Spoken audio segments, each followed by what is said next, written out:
tell us what you know so far about this arrest. Just a bombshell. So an absolute bombshell. Nobody saw this coming, particularly the royal family. King Charles was not given the heads up.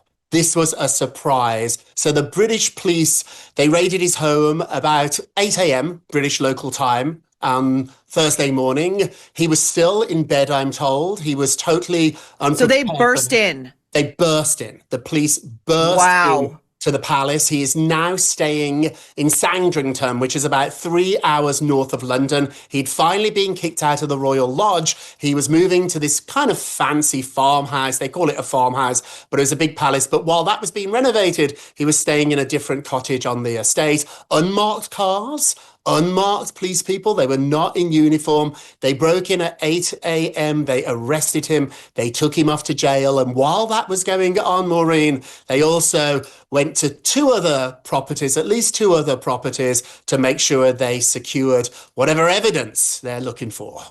Now, what does it say, Rob, that the police did not give the palace any kind of a heads up, did not give the king any kind of a heads up?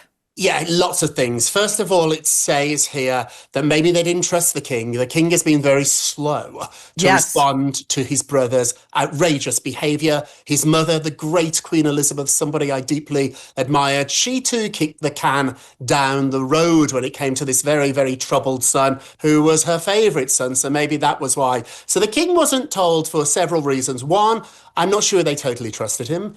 Two, and this is really interesting, he's no longer royal. He's been kicked out of the family. He's a private citizen. Right. So what would it say? What would it say if the king was given a heads up on a private citizen who is being accused of abusing his power because he's part of the elite? It would look terrible. The optics would look absolutely terrible if the king had any heads up here. So they did this behind the king's back. I think, too, there was a fear that Andrew might flee. We've talked about him looking into the Middle East. It's not that unusual. The former king of Spain is in the Middle East after he fled the country. And so there are places in this world, unfortunately, where these rogue royals, if they can get out and they can get there, can still live very well. This to me also says, I just think it's a terrible look for King Charles.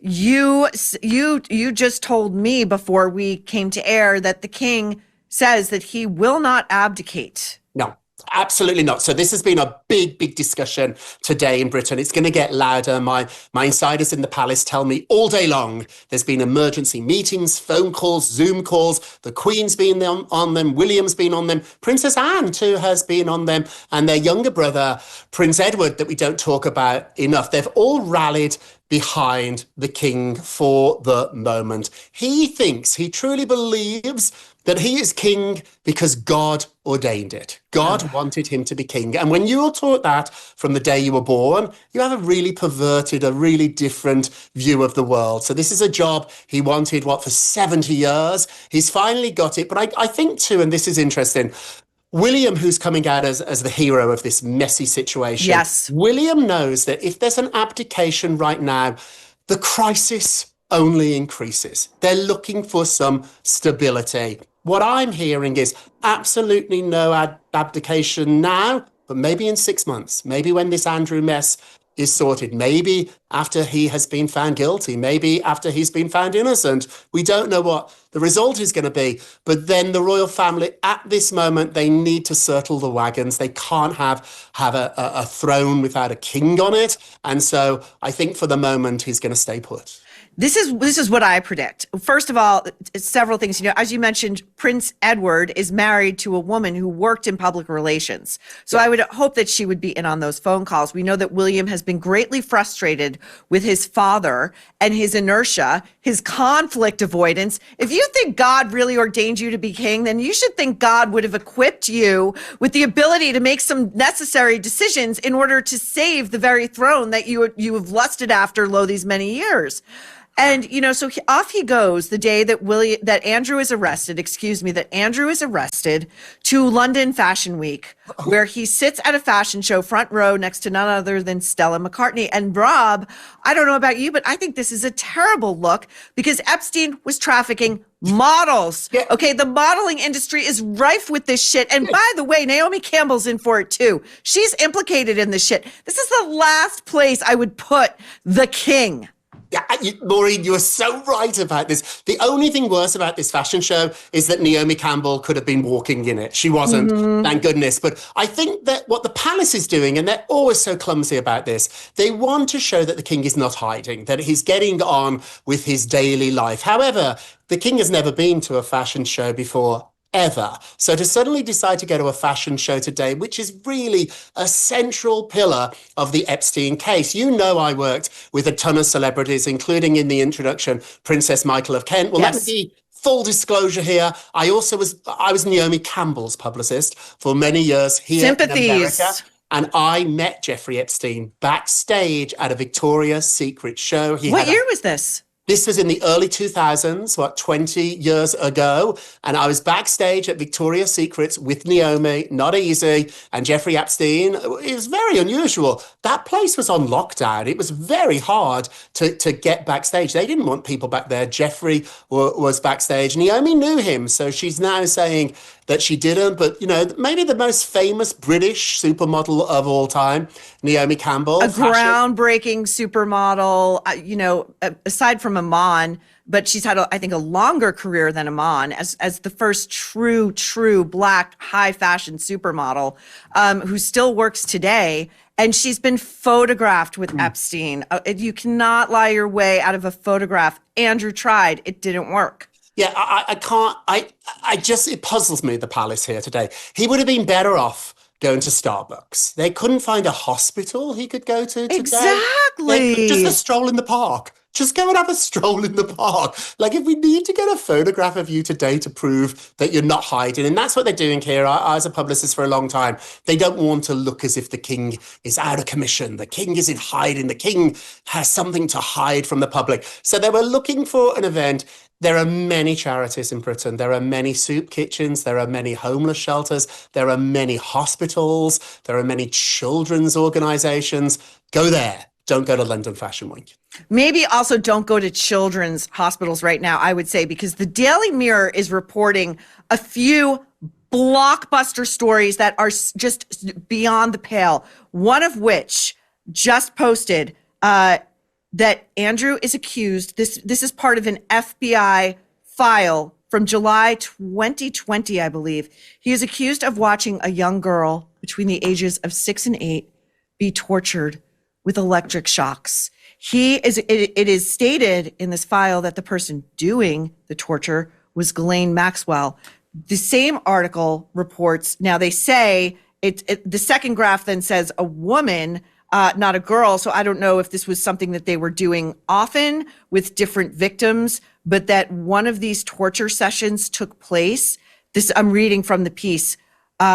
The allegation, which emerged in the Epstein files released just weeks ago, asserts that the electric shocks were administered at Frogmore Cottage in Windsor, Berkshire. This is where Harry and Meghan used to live. They are not implicated in this in any way, but I'm saying, how does the king survive this for real, Rob, if this is true? I don't know if he does, because the question is, what did he know and when did he know it? Exactly. And he's not going to answer that. And also, too, Andrew, who's a slippery devil, Andrew's been using that to get his own way. People say, why did Charles not cut him off? And I told everybody, because he knows everything. Andrew knows everything. And an unleashed Andrew, an Andrew in jail, is even more dangerous. That's why the king has been really careful here. If it comes to light, if it is proved that torture, the trafficking happened in a royal palace, this doesn't just shut down the king. This could shut down the family. Maureen, I'm not being over dramatic here. In my lifetime, I've never,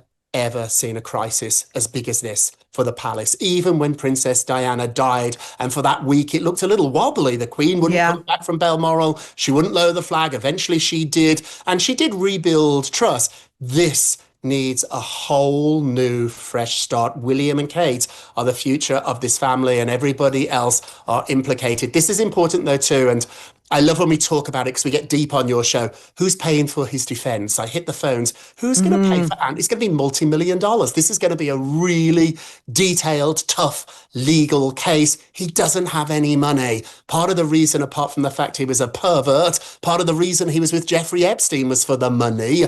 Who's paying for this? If the king gives 1 penny to his brother's defense, all bets are off. The Brits will. He can't. He absolutely cannot. But he gave $1 million to the lawsuit to settle against Virginia Giuffre. So when Andrew paid that $12 million in the civil case, $1 million of that came from the king. I mean, I'm my jaw is on the floor over this stuff. The Daily Mail is also reporting that not only Fergie, who's now in hiding and who it seems like is trying to arrange her own flight out of the country because she's probably next, let's get real, slept with Jeffrey Epstein and was wildly in love with him. This is per the Daily Mirror. I mean, these people are so disgusting. And Fergie, as we know, in a correspondence with Epstein, was writing about her daughter Eugenie going to New York to have a, quote, shagging weekend. Yeah, it's just disgusting. This is why this story's not going away. This will end up being one of the most disgusting, most disturbing crimes in world history, not just American history. But Fergie's an interesting person here. She's long time been a grifter. She's not really had a job for many, many decades. But I hit the phones and I spoke to some sources and legal sources and police sources in Britain. My father was a policeman. My sister was in the police force. And so I know police people pretty well. I grew up around police people. And so I spoke to my sources in London and they told me that Fergie's already spoken to the police and they probably won't arrest her because she will be a witness. So she's flipped for her own security so that she will avoid. This is unbelievable. I have to imagine that Prince William is enraged at the moment. Enraged. Yeah, and not just that his uncle, his dad. Charles, that's what I mean. That's exactly what I mean. Charles yes. Is such, I hope I can say this word on your show, he's such a pussy. He is.